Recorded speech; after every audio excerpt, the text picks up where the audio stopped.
Hello and welcome. If you are new and we have not met, welcome to Kate's Place.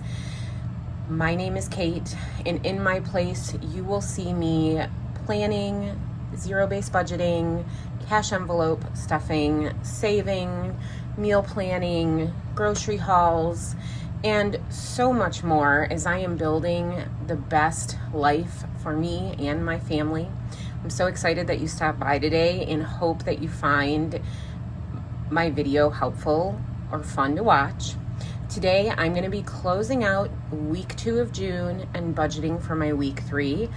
And I'm just so excited how everything's come out this week, and I'm excited to share it with you. So if that sounds fun or interesting, grab yourself a cold beverage, a snack, and let's get into the video.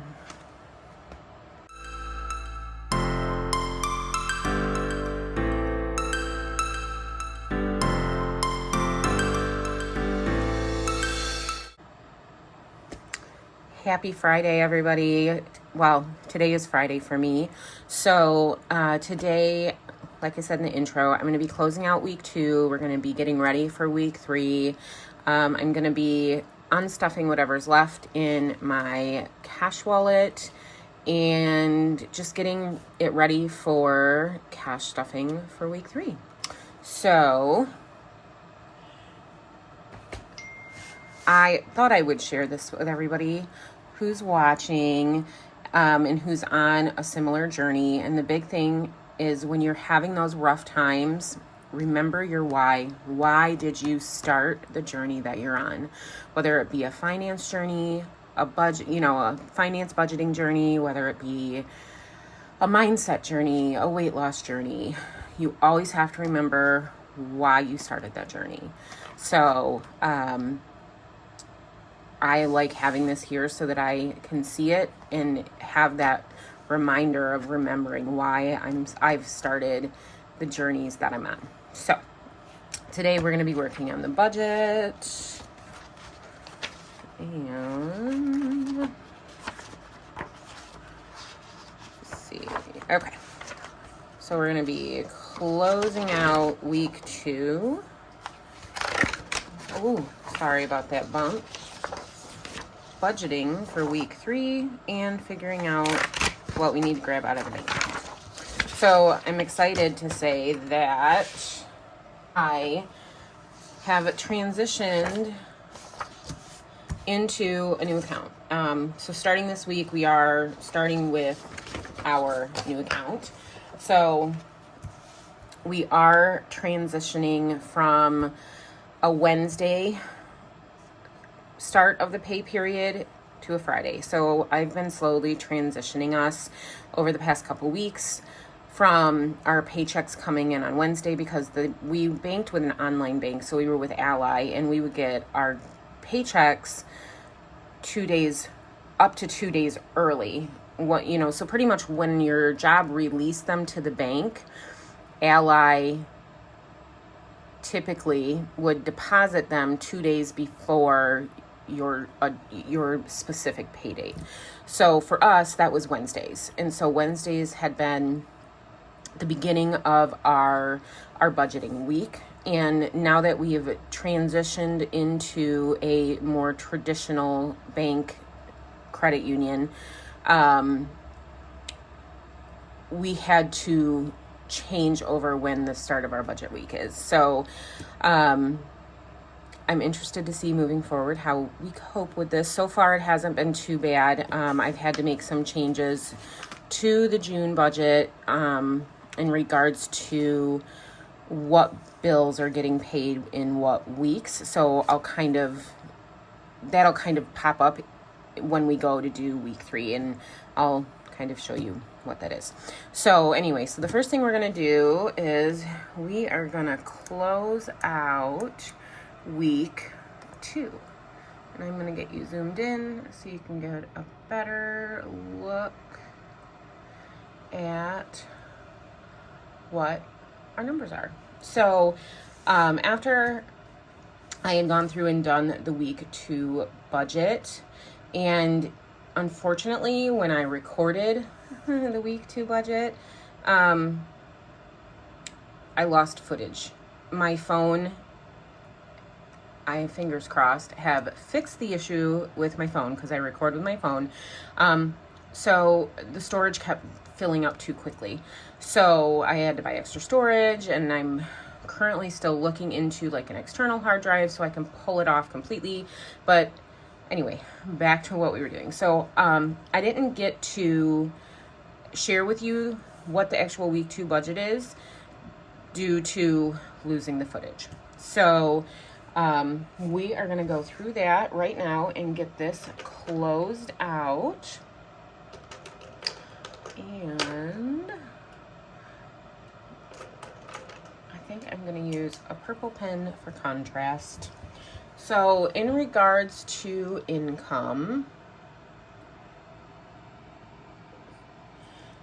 my boyfriend's check was as expected. So $1834.81.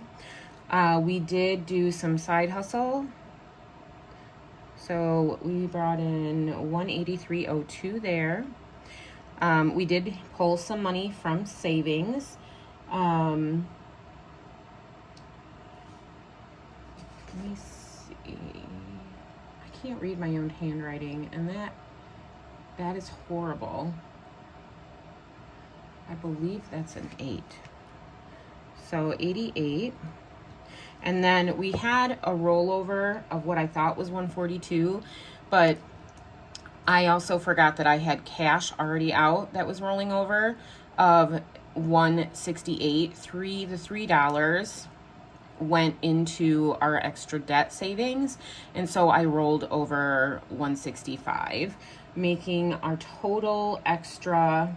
And I also got a refund because I did some changes on our auto insurance, and so I got a refund for that as well. So that went into the extra income category as well, giving us extra income of $363.74. And I never know where to place these things sometimes. All right. So let's get this added up. So that gives us $2,469.57 is what we ended up bringing in. And okay, so now we're going to drop down to what our expenses were.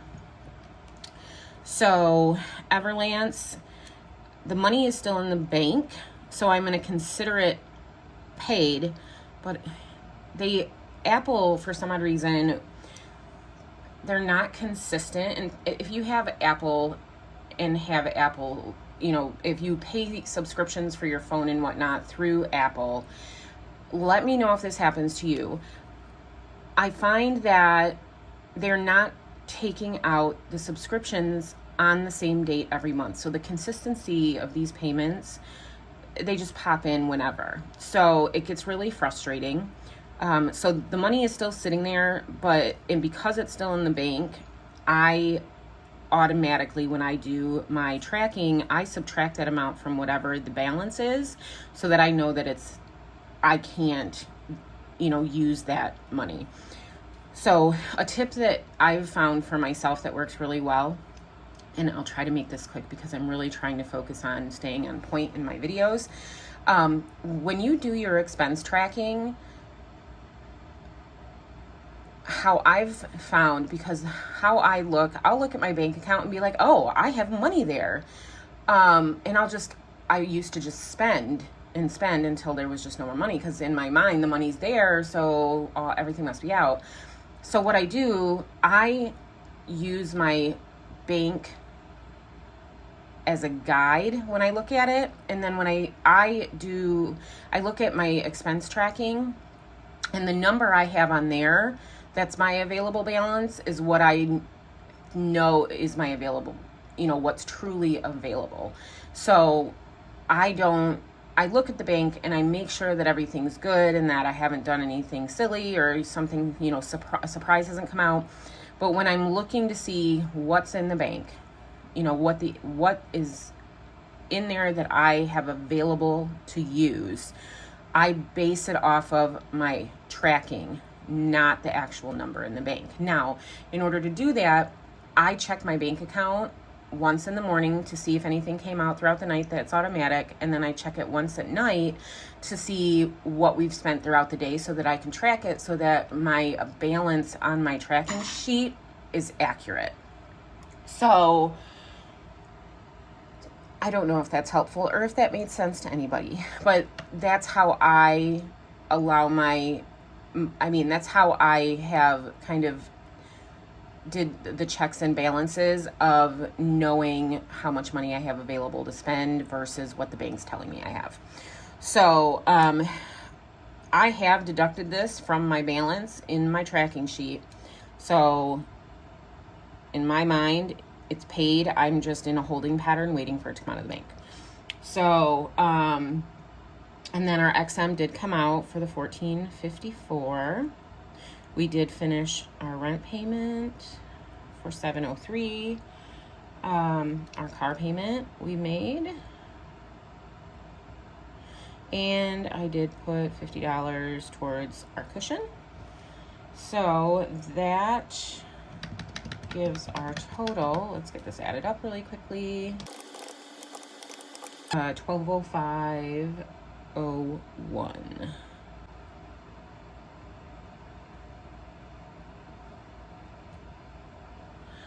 Okay, so now what I'm going to do is I'm going to subtract the $1,205.01 from our total income that we brought in. So 2469.57 minus 1205.01 equals,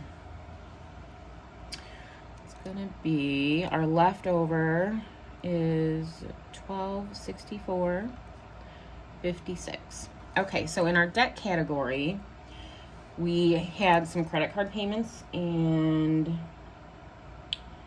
that total was, so we paid so $106 for debt payment. Our Affirm payment was the $93.59. Our Klarna payment was $23.84. And our Sezzle was the $78.93. Bringing us a total of $302.36. All right. So now for our cash envelopes, or what I'm now referring to as kind of our weekly living expenses, let's see where we went. We went a little, we spent a little more than budgeted in the categories. With that being said, I'm okay with it because we brought in extra income to help cover it. So let's take the 1264.56 minus the 302.36, 962.20. Double check that real quick.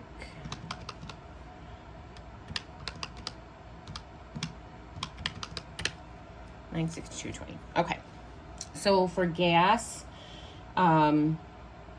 we spent $134.01 for gas.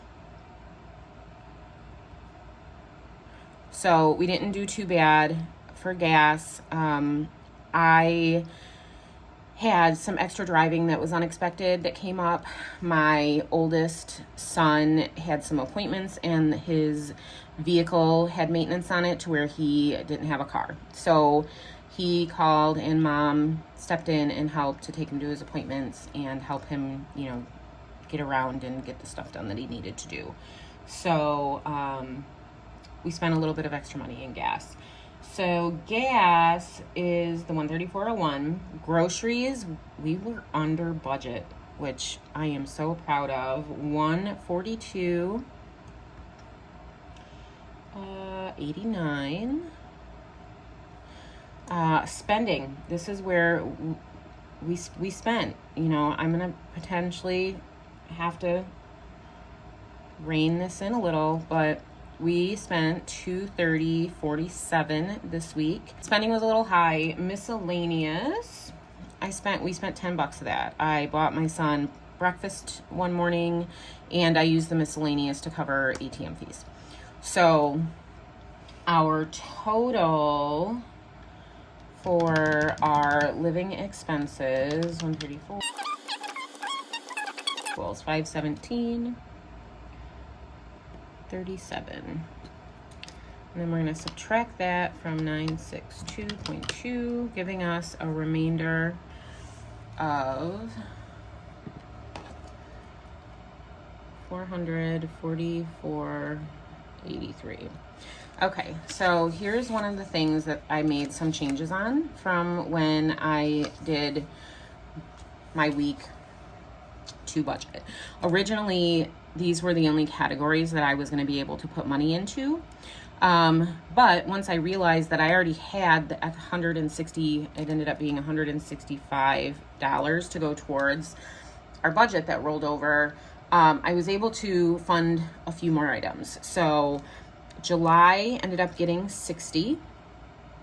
So we're saving up for some of the beginning of the month July bills. The beginning of the month for us is always really rough because we have a lot of bills that are coming in that are due, and I'm trying to help cushion that a little bit and start moving towards being a month ahead. So I'm taking baby steps. So we were able to put 60. Our car registration did get the 10. We're doing 10 a week for that. Household supplies, I was able actually to do 30. And my emergency fund, I was able to do my 50, which makes me really happy. So we have that, we have July, we have that on there, and we have the registration. Okay, so for our, medical, we didn't plan anything originally. In medical, we put $5 in. A little bit goes a long way. It adds up so quickly. And then co-pays. We didn't plan for anything, and co-pays I was able to put 20 into. I'm gonna set this over here so it's out of the way. Tax prep. Tax prep is a budget buster for us because we file our taxes separately. And so I think we paid out over $400 this year on our tax prep. And it severely damaged our budget that week. So thankfully at the time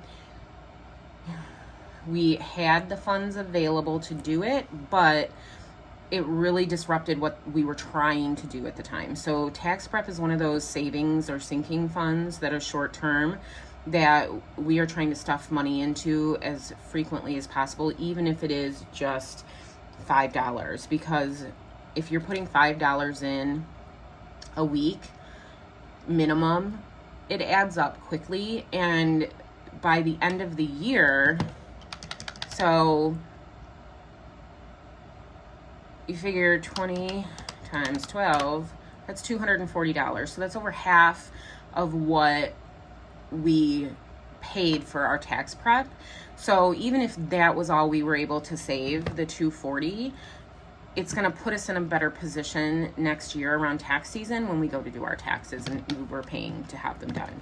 So, and that's the purpose of these funds, are to set them up so that when you want to spend out of them, or when you have that large expense that you know how much a roundabout it's going to be, you can save for it little at a time, and it then doesn't break your budget when it comes around to having to pay for what you're saving. I hope that makes sense. I tend to ramble. My ADHD brain, even on my meds, is definitely not it. I have several tabs open, needless to say, and I jump from tab to tab, and I'm so sorry if you can't keep up. And if you can keep up, your brain might be like mine. My son reminded me of that the other day because he also has ADHD, and we were talking, and he realized that we had jumped topic 4 times, and he's like, Mom, I really love the fact that I can keep up with you and you can keep up with me, because we just don't jump topics, and I was able to follow through with that entire conversation. So it's amazing. And I love the fact that my oldest son is now getting to that adult point to where he can have those conversations with me. And here I go rambling again. Like I said, I digress. Let's get back to the budget. So the next thing we were able to put money into was Rodney's fund, which Rodney is our Beagle Mini Aussie mix. We didn't plan to put anything in his envelope, and I was able to put 10 in there. We also have been trying to build up his medical envelope because he does need to go to the vet.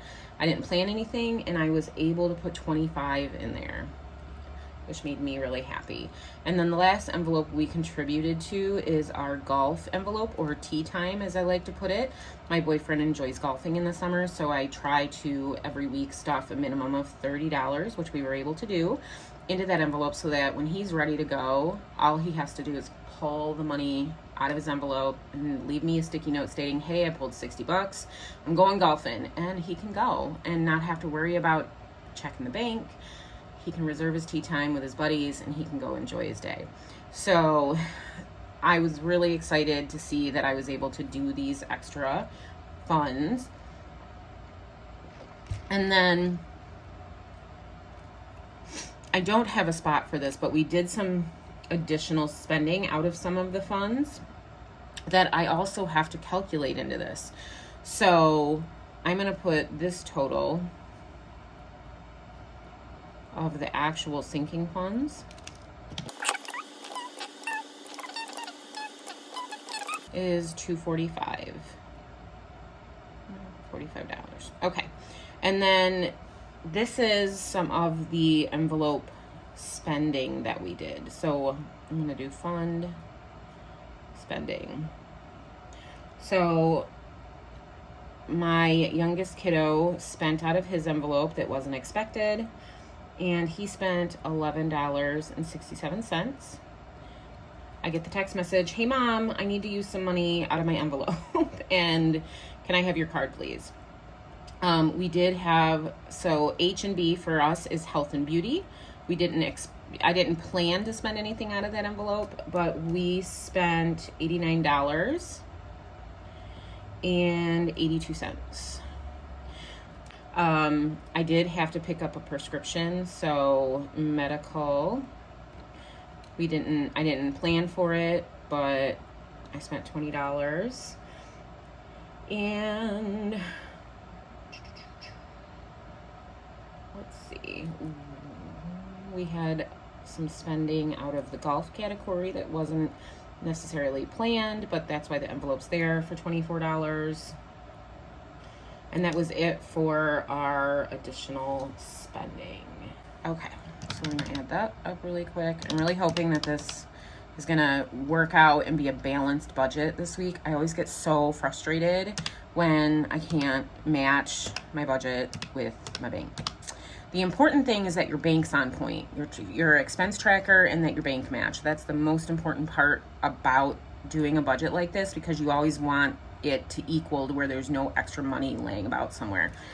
So my hope is that's how we're gonna do it this week. Last week it didn't happen that way. It wasn't good. And I've gone and talked and lost my concentration here, so I'm gonna add this up real quick.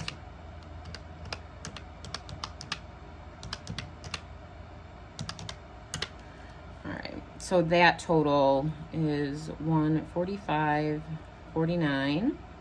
We're gonna add that to the $245, which is $390.49, subtracted from $444.83, leaves us $54.34.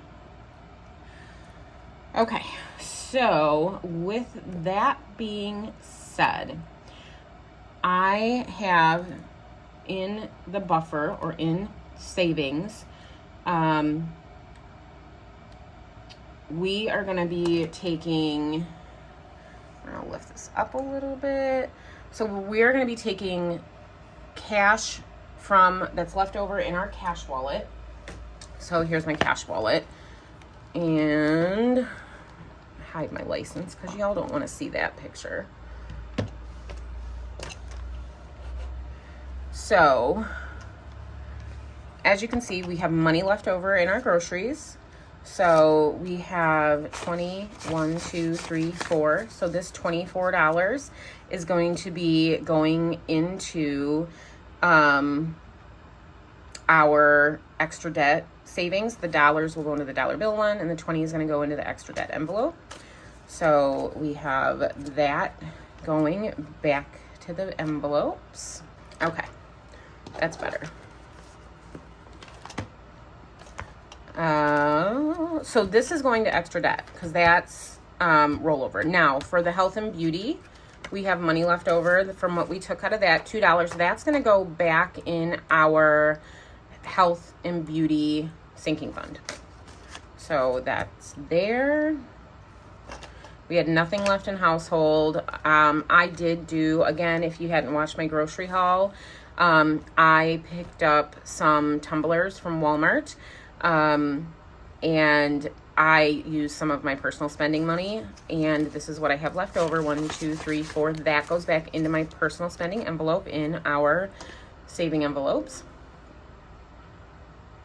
And then the only other thing that we had money left in is miscellaneous. And this one as well will go into our, it'll go into our savings, our extra debt. So we have 5, 10, 11, 12, 13, and $14. So in total, we should have $44 here going back into our extra debt and to our savings envelope. We're going to give this account and see if it equals the 44. It's what it should equal. So we have 20, 25, 30, 31, 32, 3, 4, 5, 6, 7, 8, 9, 40, 1, 2, 3, and 4. So $44 that are going into our extra debt, and we have some of it also being given back to the our little savings pot that we took it from. So that is going to get stuffed in those envelopes, and I will do that during my cash stuffing. Okay, so back to the budget.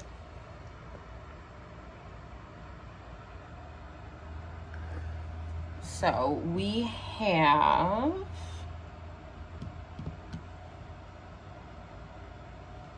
$44 in cash getting back, plus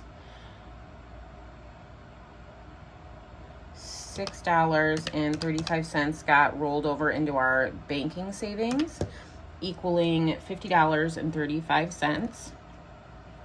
So buffer got $6.35, and then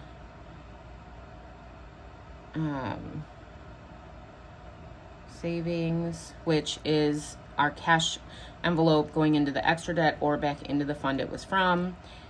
Obviously, we didn't expect to put anything in there, and that was $44. And then we are going to be rolling over $3.99 to week 3. So this right here should equal that right there. Let's see if it does. Okay, so 50.35, which is this number and this number, plus $3.99 equals 54.34, which it does equal that, which makes me really excited. Now here's going to be the tell-all. So how I set my budget up, so this summary box, we want the total of all of our categories to equal our total income that we brought in. So I'm going to put the numbers in here real quick, and then I'll come back so we can add it up. Okay, so here is going to be the big reveal. So this total number here, we want to equal $2,469.57. Let's see if we did it. Here's the big reveal. Does it equal $2,469.57? $2,469.57. So, y'all, I am so excited about this because it is the first time I've been able to balance the budget correctly. So I did something right. When I figure out what I did right, I'll let y'all know, so that if you are struggling to do your closeout, maybe you were making some of the same missteps that I had been making. And we'll see if week 3 does the same. So that's super exciting. So that is our closeout for week 2. I just wanted to pop on real quick after doing our week 2 closeout and say thank you all so much for joining me in my video today. I originally recorded the week 2 closeout and the week 3 budget all in one, but it was just, the video was too long. I was not going to torture anybody who wanted to see one or the other. So with that being said, I hope that you enjoyed seeing my week 2 closeout. It was so exciting for me because I actually hit the mark and we had a zero-based closeout, which is the first time I have ever done that, and I have tried on many occasions. And there's many nights when I'm prepping for my closeout to record that I am frustrated because I cannot figure out what I'm doing wrong. So this one ended up working out really well. And when I remember what I actually did to get it to work well, I will gladly share it with those of you who have the same frustrations when it comes to closing out budgets. It can be very frustrating. And I just want to say the biggest tip for me is you want to not sweat the small stuff. If you can't get your actual budget to zero, as long as your bank account matches what you've tracked and those amounts match, then you know it's something in the numbers on the page. It's not something in the numbers in the bank. And as long as your bank account is where it's supposed to be, don't sweat the small stuff on paper and kind of let it go and keep trying and try again next week. So with that being said, I hope you all have a wonderful day and that you enjoyed my content.